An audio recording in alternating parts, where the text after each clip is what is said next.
Spiritual heritage is like a menu without a meal by Krishnamurti.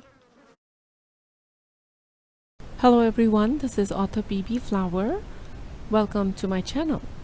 I'm an author of the published series All Call None. It is available on Amazon as eBook and paperback. Today I want to talk about hypocrisy. The internet says the practice of claiming to have moral standards or belief to which one's own behavior does not conform. Pretense. So that's the definition of hypocrisy. And Krishnamurti always denounced the hypocrisy of the holy business. Of course, there is hypocrisy in other businesses too, in our day-to-day life, but holy business holds the moral license, the religious people, and they propagate it, force it, punish people if they don't follow it by either condemning them or humiliating them. And here's a quote from Yuji's ranting. It says, "Spiritual heritage is like a menu without a meal." And that's the most hypocritical thing, isn't it? Because all these, spiritual healers and leaders, they claim to be imparting or helping you achieve so many things, but there is nothing there to achieve. There's nothing tangible there to achieve. And in my experience, one who always, people always scream about what they don't have. A person repeats things they want to affirm to themselves. That's why they say it out loud, because they're doubtful of it, or they know for sure that they don't have it. Like these people talking of sex as taboo, but they have lined up kids in a long queue, their own kids. Or someone claiming to be moral and then indulging in sexual pleasures, of course, behind the back. Now, so many gurus have been caught in sex scandals. Why? Two reasons for it. One, sex is thought that can invade anyone, but these gurus brand it as corruption of the mind. But that thought could invade them as well.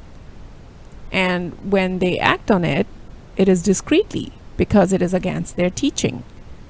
And that is what gets them in trouble, the hypocrisy of it. Not actually having sex, because everybody's having it. Except some, I guess.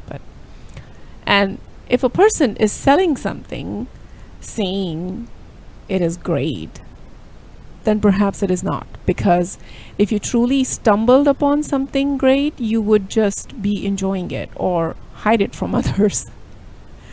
Once selling comes into picture, it is all about profit. And I have said before that sharing is not caring. And it is in my series too. The statement sharing is caring is actually validation, because it is with the assumption that your act of sharing is caring. What makes you think it is caring? And I have explained in my series that sharing in the human world is mostly at the material level. It is either giving money, food, or shoulder to cry, which is basically your presence. And with material sharing, it is an act of power. In most cases, you expect something in return, or you expect to be rewarded with peace of mind, or you expect to get rid of your guilt. But the intangible way of sharing is basically an exchange of feelings, and that is unfiltered. When you share, you level everything, you level every feeling. It gets distributed, and you lose some and you gain some, and it is not always in your favor. So when you're sharing someone's happiness or when you're sharing someone's sorrow, you're doing just that. You're sharing it. You're taking some for yourself. Now back to us stumbling upon something great, or being enlightened. We as humans would never share it. if we came upon something great. An animal would never acknowledge it or hoard it. Example, a person dying of thirst in desert. If they found water, they would be busy drinking and thankful for the find, not cashing in on it or selling it to others. The only reason one sells something is to sell their point of view, get validation from others that whatever they found or are selling is great, and be famous in the name of spreading peace or balanced life, or I don't know, sharing is caring. And Yuji had said that there is nothing other than what you are looking at.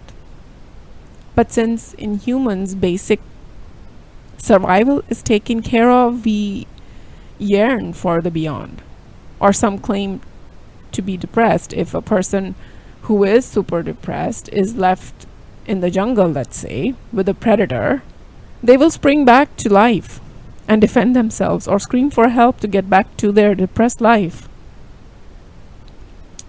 And I was in this kind of a situation, alone in a foreign country, with no money, no friends, no proper job, no outlook on my suffering ever going away. So what did I do? I struggled. I never could reflect on my situation, because when you are busy surviving, you will not have time for anything else. And it is surviving in society or in nature. It's true for both. And this hypocrisy of my life sucks comes into play when you have the time to see that you indeed have a life. And hypocrisy comes into play when you have time to preach against what you don't have the guts to openly accept. Now, in my series, the engineered being, or the main character of my series, is inscribed to be a hypocrite. Natural inclination for this being does not dictate for him to discriminate, but he was fed artificial memory to only look at one being favorably, to follow rules. He was manipulated in countless parallels. Now, in the end, he comes to that realization, but anyway, you'll have to read my book to know. Now, sadly, even if we, as humans, we realize that we are being manipulated, we cannot get out of this loop, because we have to survive in the society. There's no way out. Even when you buy a land, let's say, live remotely, grow your own food, you still have to pay taxes. Unless you are one of those hypocrites who show losses and never pay taxes, but turn around and criticize the government for not taking care of you. Now, biggest hypocrisy of our society lies in the fact that we condemn nudity, and porn industry is flourishing like never before. We condemn sex, and population remains the number one issue. The only issue, if you ask me.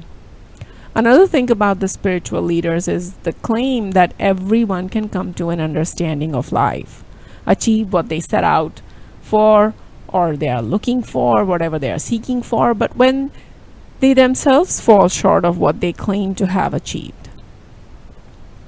If one is above humans or has mastery on human emotions, why blend in or preach greatness? Yuji said, it is not for everyone, and that, whatever calamity he went through, and that humans need to stop looking or seeking anything other than what they see, what is in front of them, because dealing with that is the hour of need. We cannot handle the enlightened state of awareness, because we will go back to our sorry lives and our conditioned state will take over, and then we will be more of a hypocrite than we were when we didn't know better. And that is why Yuji liked an alcoholic over an upstanding citizen, because a person with an addiction, any kind of addiction, has a clear goal. Feed that addiction, whatever that addiction is. And the rest of us are hypocrites. We pretend to be something when we are something very different on the inside. We pretend to be humane when we ate an animal for breakfast. We pretend to be worried about the climate change when we live in air-conditioned homes. We pretend to be culturally rich when we backstab people at work for our benefit. We teach our kids to be nice and gossip about our neighbors, family, friends in front of them. We force them to respect us when we yell and refute their ideas. Our kids. We say we are God-fearing but condemn others who don't believe in our God because we have nothing to do with God. It is the religion. We pretend to be friends with everyone but freak out over interracial, interreligion relationships. We riot over borders, but we will not home a refugee in our house. We want equality for everyone, but want protection because we are inferior physically to some.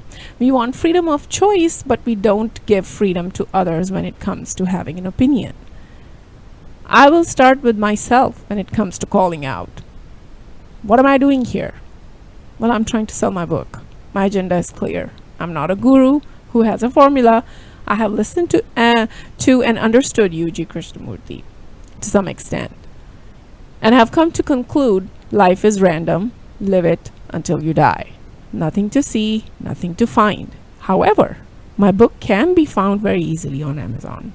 Go ahead and check it out. This is author PB Flower signing off. Bye-bye.